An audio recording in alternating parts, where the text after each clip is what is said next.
I want to check over this Defender that I bought from Armenia because I need to MOT it to get it registered in the UK. Ideally, I've got insurance for a month, so ideally, next 3 weeks, I try and get it MOT'd to then get it registered, because I also need to get the plates off and the registration card sent back to Armenia so it can be deregistered, so there's no liability for the current named owner. Let me just explain a little bit more about this, because I didn't really talk about it on the journey. I tried to get British insurance for this vehicle before I left on my journey from Armenia, and I had a quote for £700 for this vehicle, and they also said that it wouldn't be insured on my entire journey. It would only be insured from the Channel Tunnel to my house and then to an MOT station, which I thought was quite a lot of money. So what I ended up doing was arriving in Bulgaria with absolutely no insurance, and I bought insurance at the port for €110, which got me across Europe. Now, having returned back, I've got that insurance for a month, and it's valid in the UK because of the green card system.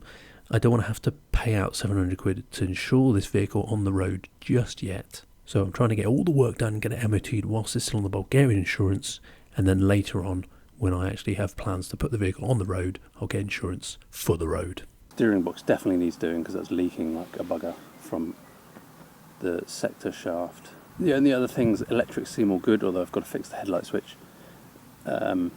Bushes and shocks are the things that are worrying me at the moment. Corrosion isn't going to be an issue, which is an incredible relief for a Defender, because all my other MOTs with my Defenders have been horror stories when it comes to, not horror stories, but you always worry about what's going to be corroded this year that's going to cause failure. So yeah, let's go and have a look at underneath.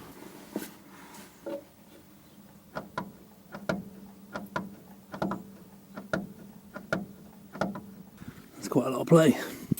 Those bushes. Shit, the bottom ones.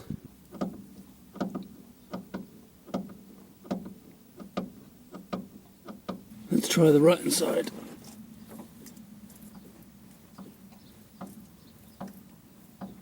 Not any particular play in that one, but I need to replace both at the same time.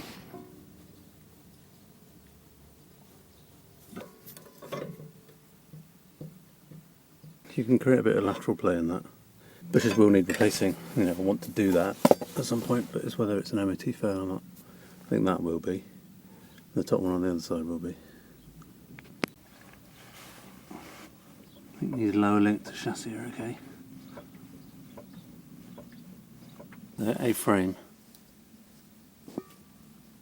There's a bit of movement there.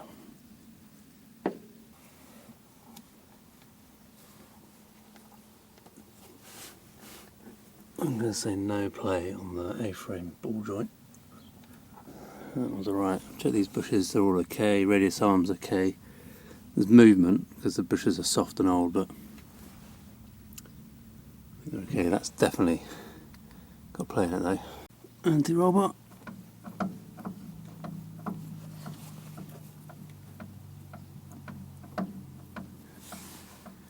You can hear that noise. These bushes look okay. This one's loose.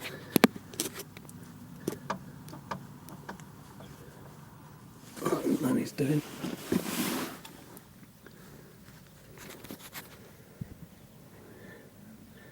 A little bit loose there.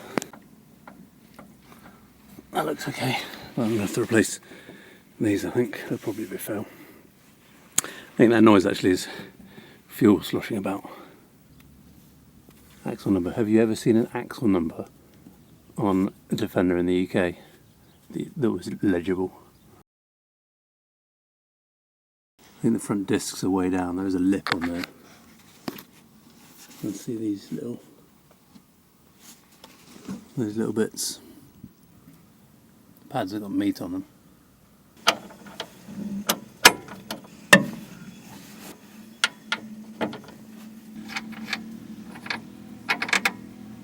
And these bottom nuts are beating me on both sides.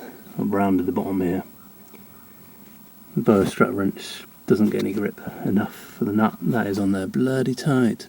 On a rust-free Defender, I've had easier time getting off shocks from a UK Defender.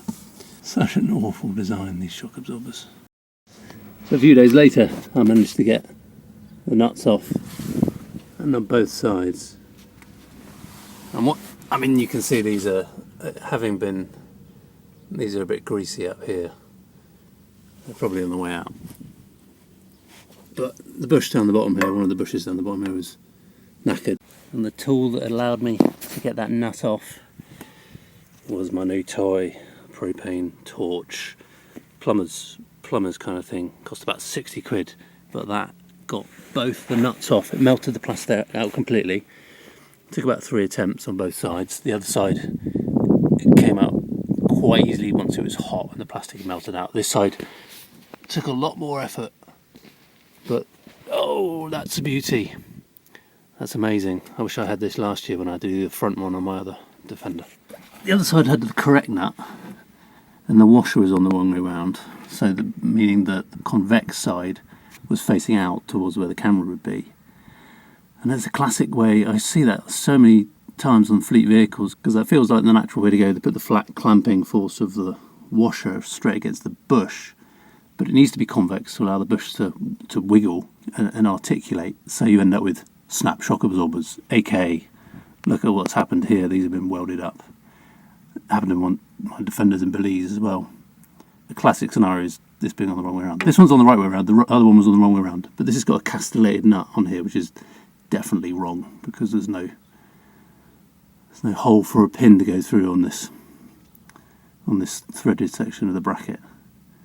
Anyway, I'll whip these off and get them replaced.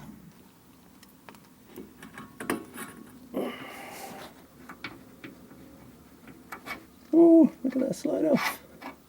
That's amazing. It's not rusted on. On this side, the washer is convex side out. It's stuck on here. And on this side, it was this way round, and it should be that way round. So on the right hand side, these bushes, definitely not Land Rover. They may be aftermarket, or they may just be some random. They're quite soft and they're fairly well worn. A lot of play in there. And on this side, they were Land Rover bushes, and they're also quite worn. It's splitting in there, you see. So they definitely need replacing. Oh, and there's 2 washers on top of there. That's interesting. We've got one on there. On this one, I think on one of them, the bottom, they're actually different as well. They've got different washers. That one's large.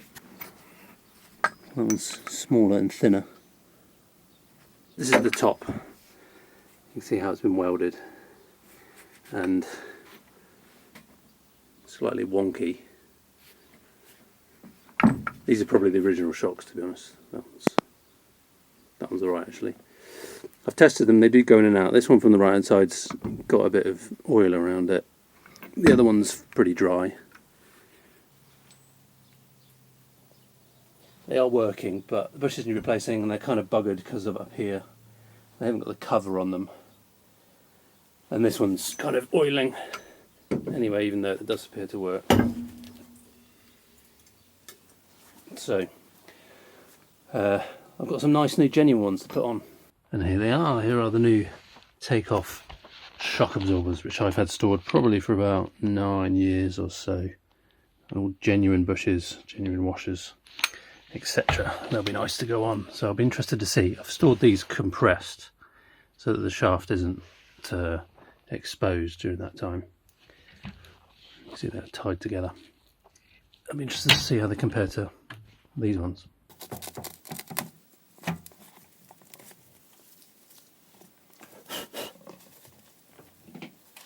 You see already, these are starting to extend, which I think is what shock absorbers, good shock absorbers, are supposed to do, and why these were tied down. Whereas these ones, I push these down,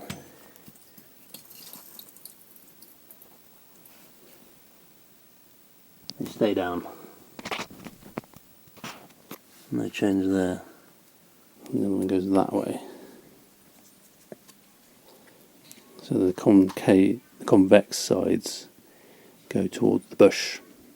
And this is the right way around that the bushes go when you've got the cups on the axles, so the convex side of the bush, the convex side of the washer goes towards the bush, and the concave side of the bush goes towards the axle bracket.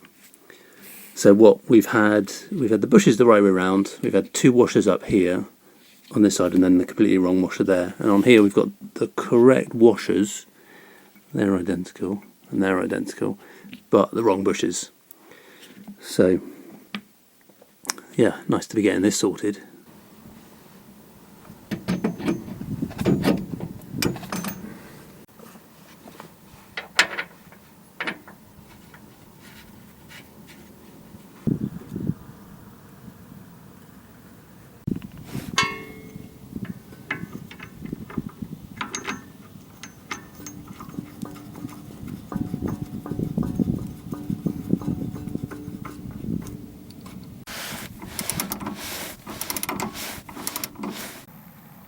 Oh, that's so satisfying. Genuine shocks, genuine bushes, genuine washers.